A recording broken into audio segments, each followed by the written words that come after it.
Hi all, let's have a look at another game of Paul Keres from the 1950 USSR Championship, which he won in the end. This is his game against Borisenko, Georgy K. Borisenko.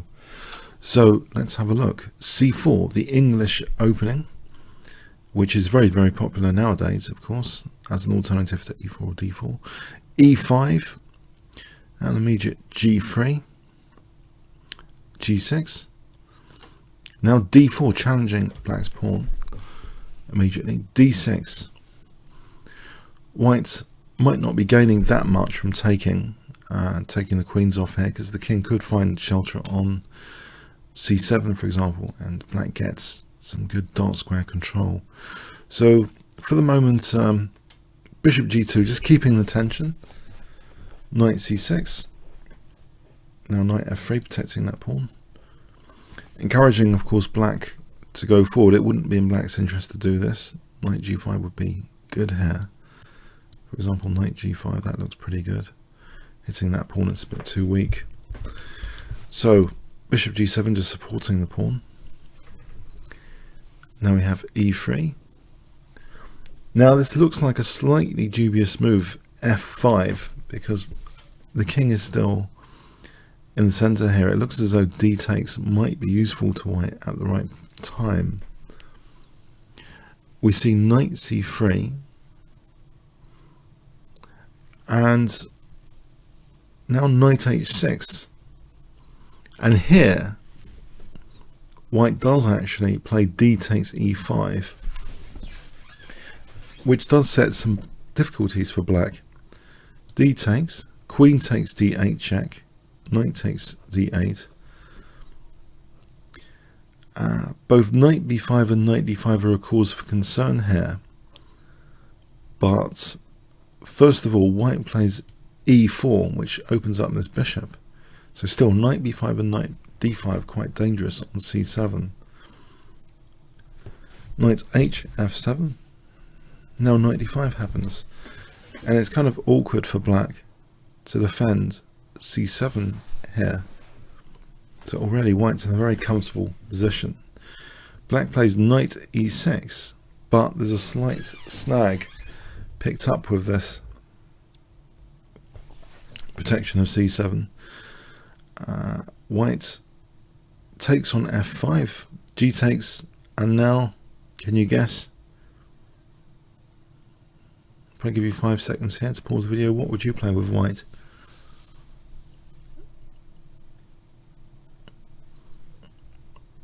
Okay, Knight H4. Yeah, this is problematic for Black, this F5 pawn. If Knight H6, White could just take that, and then Knight takes F5. Moving the pawn forward, Knight F5, looks very good. So Black tries to kick the knight on D5 here,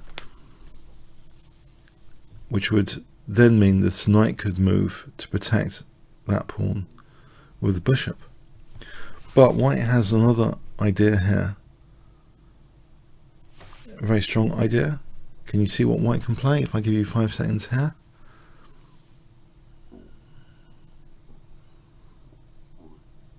Okay, Knight takes F5. Yeah, hitting the bishop. After C takes, if the knight moves, then Knight takes bishop check.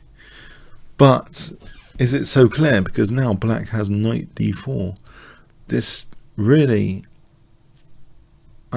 means, well, Knight C2 checks coming in at some point soon. So White's having to lose potentially the exchange.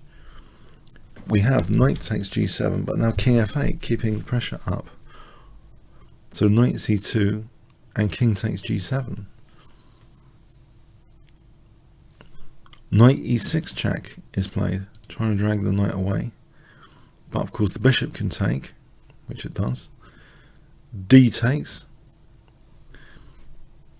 And now Black does win the exchange. Knight C2 check, King here, Knight takes A1. E takes F7. But if we evaluate this position, is it so clear? White has, for the moment, 6 pawns against Black's 4. If it's white's turn with bishop d5, then that's useful for bishop h6 check. And if king e7, bishop g5, if the rook was on d8, or just f8 winning the exchange like that. Black plays rook d8 check. We have bishop d2, and now takes on f7. So for the moment, it's just one pawn for the exchange. But king c1 now unpins and threatens to try and win the knight slowly with bishop c3 to get out of the d file, and then king b1. And white would then get the two bishops against a rook. Black stops this idea with rook c2 check. Now the energetic b5, but it's still costing something after king b1. The tactical knight c2 to bring the bishop pin into effect again. If king takes c2, then there's b4. However, white decides instead just to go for two pawns for the exchange. Bishop takes e5, taking out a central pawn, hitting the rook on h8. So two pawns for the exchange. And it's the bishop pair, this dangerous bishop pair here. Rook h e8. We have bishop d5 check. King f8. Bishop f4. These bishops are very strong, it seems, in this position. Bishop h6 check aims to kick the king around a bit, for example. We have knight d4, bishop h6 check. Now bishop e3 hitting that knight. The knight goes to c6. Rook d1. On any rook d8, there's bishop g5 check here. This is very tricky for black. King f6, but now h4. Again, facilitating any bishop g5 at the moment. a6. Bishop g2 threatening now. Things like rook d6 check could be dangerous for black. Knight e5. Now rook d6 check is played here. Black hasn't even got rook e6 in this position. He plays actually king f7. If he plays rook e6, white could just take. Bishop h3 check. The bishops are really great. Yeah. So king f7.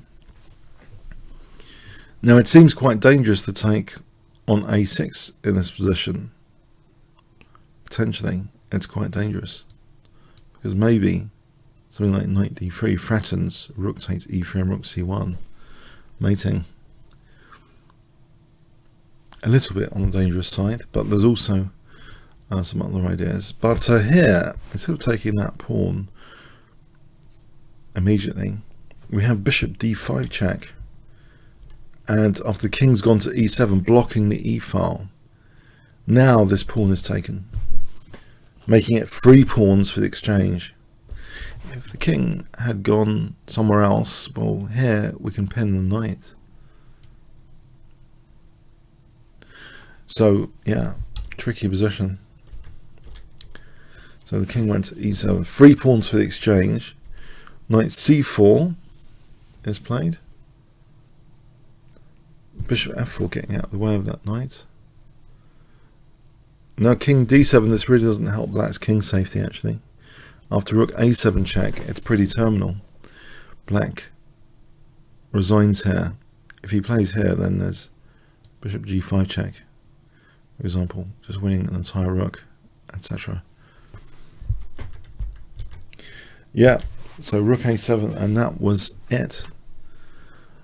So a very interesting English opening game from Paul Keres, showing good evaluation skills, basically, that he can lose the exchange as long as he's getting a pawn or two for the exchange. He, in all likelihood, assessed the power of the bishop pair in this game as being fantastic compensation. And once he got that third pawn, it was kind of all over. But he made sure black didn't get any significant counterplay either.